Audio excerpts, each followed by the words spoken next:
বিএলওদের মুক্তি দিতে হবে, ইলেকশন কমিশনকে মুক্তি দিতে হবে, মাধ্যমিক পরীক্ষা মুক্তি দিতে হবে।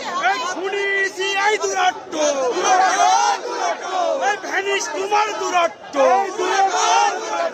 দিকে দিকে মিথ্যে মিছিল ভাবছে কেন? ভ্যানিশ তোমার জবাব দাও। এই বিজেপির দ্বারা ভ্যানিশ তোমার জবাব। মাধ্যমিক পরীক্ষা বিএলওদের মুক্তি দিতে হবে, মাধ্যমিক পরীক্ষার স্বার্থে বিএলওদের মুক্তি দিতে হবে, মাধ্যমিক পরীক্ষার স্বার্থে।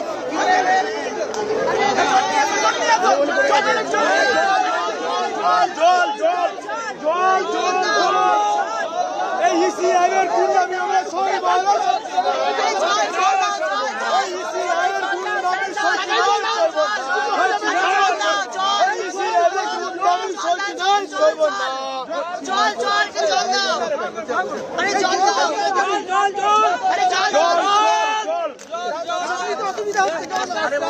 আস্তে